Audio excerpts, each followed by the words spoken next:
In Mark 8:22 is the beginning of the blind man's healing in Mark's version of the Gospel, and it reads, Mark 8:22, "And he cometh to Bethsaida, and they bring a blind man unto him, and besought him to touch him. And he took the blind man by the hand, and led him out of the town. And when he had spit on his eyes, and put his hands upon him, he asked him if he saw. And he looked up, and he said, I see men as trees walking." And we are constantly saying, you are to this, or I am to this. Basically, that judgment mind comes in. And so I practice turning people into trees, which means appreciating them just the way they are. Spirit bird, she creaks and groans, she knows she has seen this all before. She has seen this all before. She has. Spirit bird, she creaks and groans, she knows she has seen. Hey guys, so I am currently on my IV, so if I lean over, you know why, because I've got this in my arm. And I want to talk about, someone left me a comment on my video about trees, and in that video I was trying to express and convey a natural state of consciousness that all spiritual teachings and religions do try to point us toward. It's just a lot of us don't reach there. That's why everyone's seeking and searching and trying to find an answer. So in that video, if you haven't seen it, I was pointing out that there was a day for myself, this is where this stemmed from, that one day I was in windy impenetrable forest and a silverback gorilla looked me directly in the eye, and we made straight eye contact for a long time. And as I looked at it, I had a profound understanding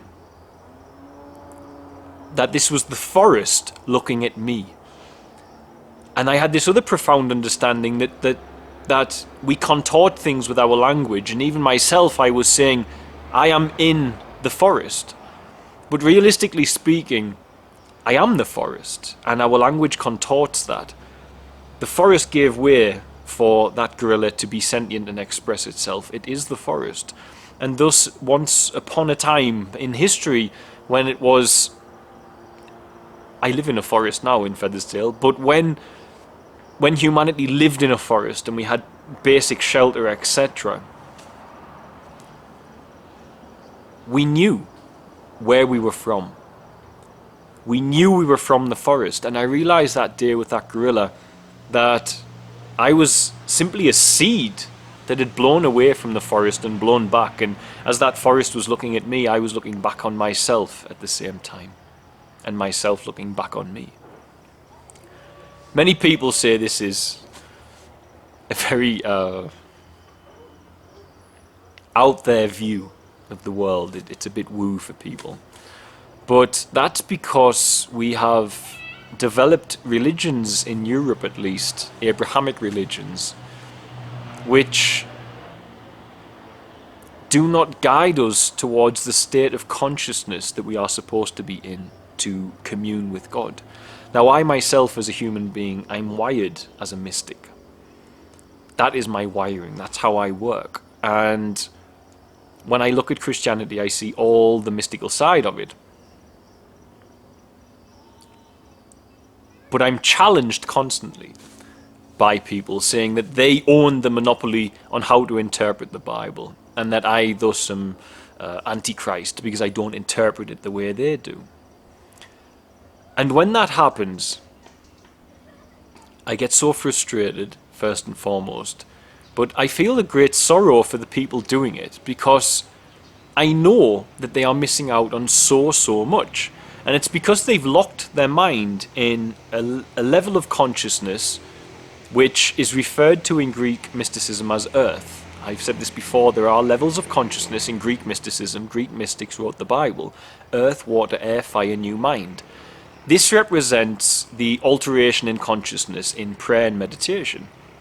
If you can understand that, then you can look at modern science. We have beta, alpha, theta, delta, different brain cycles that we can influence in our discipline and spiritual practice. We can alter the cycles of our brain. We can go into states where we have vision because we enter into delta or theta whilst waking instead of being asleep.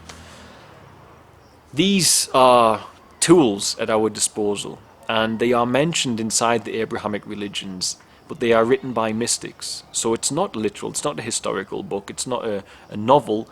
It is a book written by mystics which has historical stories within it. But there is mystic language that must be observed. And when people challenge me about this, I can see that they are stuck in the earth level of consciousness and they can't get out of it. Now, because they can't get out of it, someone like me saying you should be like a tree, etc., they think that I'm some sort of new age woo-woo shamanic human being and I shouldn't be listened to. You remember that these people who get stuck in that earth level of consciousness are scared of yoga, they're scared of meditation. You know, they're scared of the things that their Messiah did. You don't sit up on a hill praying to God all night as Jesus did and telling God what to do. You listen. But this is lost on people who are stuck in beta. And thus, it's important that we understand that as we look at the world, people like me who have these revelations, I have these revelations naturally, but other people had them too. And they are encoded in the scripture. And they're there. It shows you that people are having the same mystical experiences inside their consciousness that I've had through fasting and prayer and everything else that I've done in my life. Spiritual-wise, my spiritual pursuit and service to others as well. The purest form of religion to kill your ego is undoubtedly putting other people before yourself, in my experience. All of that equates to having this conflict of interest between people who are mystic and people who feel they own the monopoly on the Bible. But the Bible is telling you the same message. It's just people don't know how to read it. Preachers and pastors will still say that Abraham and Sarah, they'll say Sarah was a 100-year-old woman having a baby. Tells you it's an allegory, tells you it didn't happen, tells you it's not a literal story. The book physically tells you it's an allegory. Preachers and Christians will still argue to me that it's a true story, even though the book tells them it's not. And that's bordering on a very dangerous place, because an institution's convinced you of something so heavily beyond the book, its own interpretation of the book, even though the book states it's allegorical in that instance, that people reject what it even says. So how can you say that that book guides you at all? What's happening is the institution is guiding people, and that's dangerous because that atrophies our minds. So now I've set that stage, I want to read a Bible passage, and this was quoted in the comment section of my video on trees the other day. So let me read two. First I'll read one and then I'll read the second one, and they're both the same story. It's about Jesus giving sight to a blind man. In Mark 8:22 is the beginning of the blind man's healing in Mark's version of the gospel, and it reads, Mark 8:22, "And he cometh to Bethsaida, and they bring a blind man unto him, and besought him to touch him. And he took the blind man by the hand, and led him out of the town. And when he had spit on his eyes, and put his hands upon him, he asked him if he saw. And he looked up, and he said, I see men as trees walking."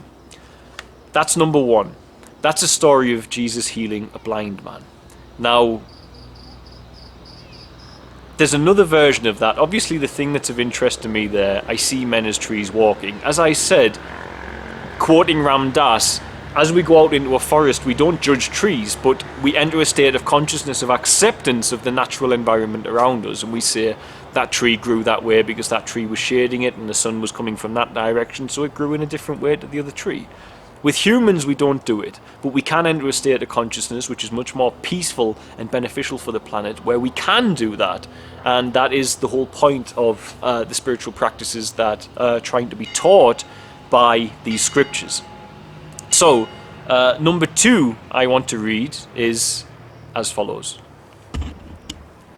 So, number two is a reading of the same story but from John. And in John 9 we have the following. As he went along, he saw a blind man from his birth. His disciples asked him, Rabbi, who sinned, this man or his parents, that he was born blind? Neither this man nor his parents sinned, said Yeshua, but this happened so as the works of God might be displayed in him.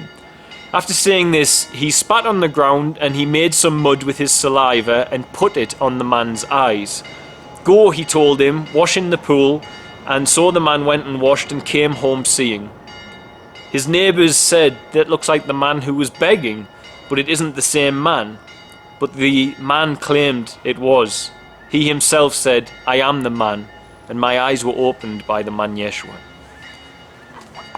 Christ opened the man's eyes on both occasions. Now, mysticism is encoded in this book, but it's lost in translation.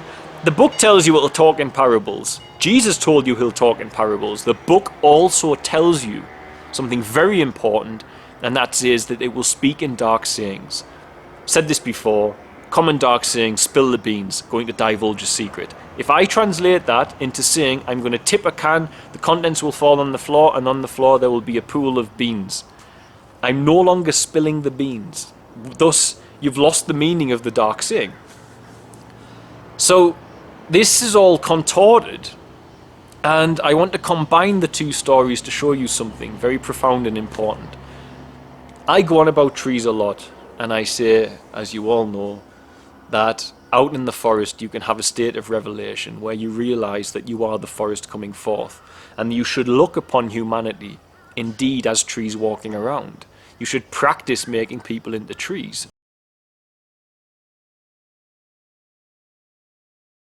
Don't judge them, allow them, accept what they are expressing as long as it's not doing you direct harm or harming others. This is perfectly how a human consciousness can and should operate, but it does not. And the reason it doesn't is the eyes are blinded by the lowest level of consciousness. Now, let me just do the story first and I'll show you. The lowest level of consciousness is earth, then water, air, fire, quintessence, new mind, whichever you want to describe it. Starting at the earth level of consciousness, this is always representing earth, mud, dirt, because the lowest part of the body is the feet, which touches the ground, which represents the earth. This is why you have feet washing in the Bible, as I've said numerous times. The feet are the lowest point of the body to touch the floor. When you take the earth, the dirt of the feet, and you wash it with water, you're raising from beta to alpha, you're raising from earth into water. You're being baptized, basically. That's baptism as well. You're raising yourself up from the earthly level of consciousness to the next level. You're starting your journey to be able to commune with God correctly. Without that communion, you will express your relationship in God in a fearful way, and I'll get onto that shortly. So, you are raising yourself up. Now, Jesus spits on the floor. If I spit on you, what is it? It's a sign of contempt. It's contempt. Jesus has contempt for the earth, the mud. The lowest level of human consciousness is beta, earth level. He has contempt because that earth level, which he makes with his saliva by spitting, he has contempt for that, and it's blocking the man's vision. The man's eyes are covered in mud. Jesus covers them in mud after he spits on the dirt. He has contempt for the lowest level of consciousness, which is earth, because it blinds men and women by not allowing them, not physically, but not allowing them to have spiritual eyes that allow them to see the world with soft eyes and understand the workings of it. Now, because of that, he needs to wash away the earth level of consciousness. The mud must be cleaned away. And to clean away the mud, you require to go from beta to alpha, from earth to water. So he tells him to go to the pool and wash his eyes. When he washes his eyes, he can see. The Christ within him has made him see the world as it should be. It's not about physical sight, it's spiritual sight. It's the sight, the ability to see. And the other story, which is the same story but written in a different way, still keeps I see trees walking around as men in there. This is metaphorical, and that's the bit that someone gave me the other day and made me want to make this video. Jesus comes along, the man is blind. He can't see. He's spiritually blind, not physically. Jesus has contempt for the lowest level of consciousness, the earth level. The mud on the man's eyes is washed away by raising from earth to water. As that earth to water happens, the man's consciousness enters a state just as mine and other people on the planet do who embrace meditation and understand the mystic side of Christianity, etc. And they see it. He sees trees walking around as people. In other words, his consciousness is softened and he understands without judgment as he looks out upon a forest, and he doesn't judge the natural expression of life from God's Garden of Eden, of the trees, etc. So too he must look at man with the same soft eyes if he is ever to walk as Christ asked him to walk. This is all metaphor for raising your levels of consciousness. Now, if you don't do it, you get in a relationship with God which is full of fear. Everybody knows fearful Christians. Everybody. Someone once made a video about me saying that I'm the Antichrist, and the guy is a minister of the letter. I don't doubt his love for God in the least, but the guy is unable to get out of the earth level of consciousness. And thus I tried to have a conversation with him, a dialect. All he kept doing was sending me quotes from the Bible. And I said, use your words, talk to me. Talk to me. I'm telling you that I don't think Jesus was the only Son of God, because the Bible physically says there were other sons of God. It says in that time there were sons of God on earth, and in the original text Jesus said, I am a son of God on occasion. So this is important. It's an important thing to discuss. But he took that I am Antichrist, and this is because he's locked in a yearning for wanting God, yearning for a relationship with God, but stuck in beta, stuck in that level of consciousness that Yeshua has contempt for, because no one's teaching tools to people how to get out of that level of consciousness. And so people get locked in there. They want to love God, but this fear filter does it. So if you look at that guy's work, for example, everybody is not a good enough Christian. Everything's antichrist. Nothing on the message of love that Yeshua asked you to live. Jesus asked you to live a loving message. He asked you to care for one another. That many Christians who get locked in beta, in the earth level of consciousness, they can't present that message to you. All they can do is present the fear-based message, because they're in that low level of consciousness. They aren't able to mimic and be as Christ. And at the same time, the discipline is not there, because no one's teaching how to do it. That's why we have stupid events like a pope washing the feet of a homeless drug addict, and the next day the drug addict wakes up with clean feet but still addicted to drugs, because the pope didn't truly wash his feet, didn't show him how to get from beta to alpha, fasting or whatever might do that, didn't show him how to get dominion over the base level of consciousness, the impulsive level that forces you into addiction, etc. So when you get stuck in the earth level of consciousness, you end up with a fearful relationship with God, and everybody knows it. The judgmental Christians, the ISIS Muslims, all of these people are stuck in beta. They're in that level of consciousness which God has nothing but contempt for, according to the workings of Yeshua spitting at the earth level of consciousness. This is profoundly, hugely important, because it shows you that the experiences that they had back then are no different to the experiences you can have today. And even Yeshua warned you that you can do greater works than he, because he will have gone to the Father. He's telling you, don't ride my coattails. Don't expect me to do it for you. But that's predominantly what's happening. Everybody's praying shopping lists up there. Do this, do this, do this. As if an almighty, all-powerful, omnipotent being needs instructions from a human what to do. But listening. Saying I've got a problem, I need help with it, and then listening for a solution, or to generate a solution from within your subconscious, or to attract one, is of integral importance when we are having a relationship with God, because then you can reach that place where men are walking around, or trees are walking around as men. You can reach that place just as the ancients did, just as the mystics, Greek mystics who wrote the Bible did. You can get there yourself, and when you get there yourself, you can come to a very profound understanding. And the beauty of it is, instead of trying to slow down other Christians because you're stuck in a fear-based level of consciousness, or trying to slow down other people who are trying their level best to live as Yeshua asked, whereas you're sitting at home not living as Yeshua asked, but pointing fingers at people for not living as Yeshua asked in the better way that you would prefer, then you're your dormant nature is coming from the fact that you're not elevating your consciousness. You're not fasting. You're not bringing yourself up from beta to alpha, etc. And this, I think, could change the whole planet if everybody understands that most, 80% of the planet, have that mud over their eyes and need to wash it in the pool.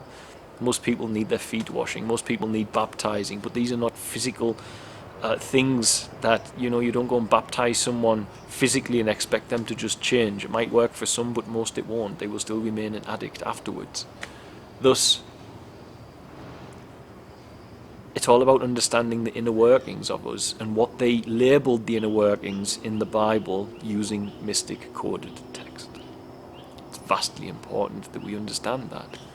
And I think to finish all of this off as well, just to add another little stem into there, if you listen to what I said about the blind man, the disciples, at the beginning they say they meet a man who was born blind, and the disciples say, who sinned, this man or his parents?